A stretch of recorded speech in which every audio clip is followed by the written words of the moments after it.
In this video, we will do three things. First, we will understand how mergesort works step by step with an example. Then we will look at its code implementation, and after that, we'll break down the time complexity. But before we look at the example, let's understand how mergesort works.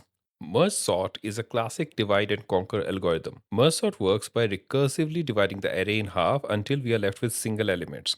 Then we start merging, first by pairing two elements and sorting them. Next, we merge those sorted pairs into sorted groups of 4, then 8, and so on, doubling the group size at each level until we have built one fully sorted array. Let's understand this with an example. We take this array of 8 elements. First, we split it in half. Then, we divide each half again and again until we reach individual elements. Now comes the sorting and the merging part. At this level, we start by making pairs of two elements. We compare the elements in each pair with each other and sort them. Then, we repeat the process, merging these sorted pairs into sorted groups of 4 and so on. But before we go any further, let me quickly show you how this sorting happens during the merge. We compare the smallest elements from each subarray and build a new sorted array. For example, merging these two pairs. First, we compare 26 with 3. Since 3 is smaller, we add it to the new sorted array. Next, we compare 26 with 41. Since 26 is smaller, we add it next. Then we compare 34 with 41. Since 34 is smaller, we add it. And finally, we add 41. So that's how we get the new sorted subarray. Before we look at the code implementation, let's enjoy the algorithm sorting the rest of the tree in action.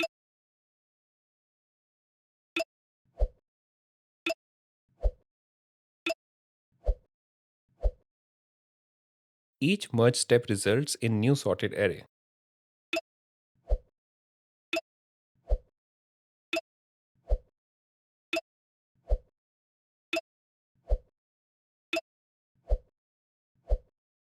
We got our fully sorted array.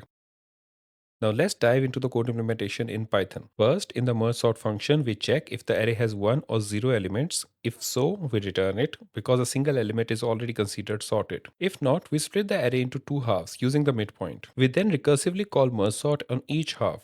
These calls keep going deeper, splitting again and again until we eventually hit arrays with just one element. Once we reach the base case, the recursion starts to return, and that's when we start merging. We call the merge function, which takes two sorted halves and compares elements one by one. It picks the smaller element each time and builds a new sorted array. This merging continues step by step as recursive calls return, going from pairs to fours to eights until the entire array is merged and sorted. Merge sort has the same time complexity in both the best and the worst cases, which is O n of log n. Why? Because at each level of recursion we process n elements by comparing and merging. Since we split the array in half each time, there are roughly log n levels. Multiplying these together gives us the total work, which is O n of log n. One important thing to know is that merge sort is not an in-place sort. It requires extra space to hold temporary arrays during merging. The space complexity is O of n because at each merge step, we create a new array to store sorted elements. If this helped clarify merge sort for you, please hit the like button and don't forget to subscribe for more videos like this. Thanks for watching.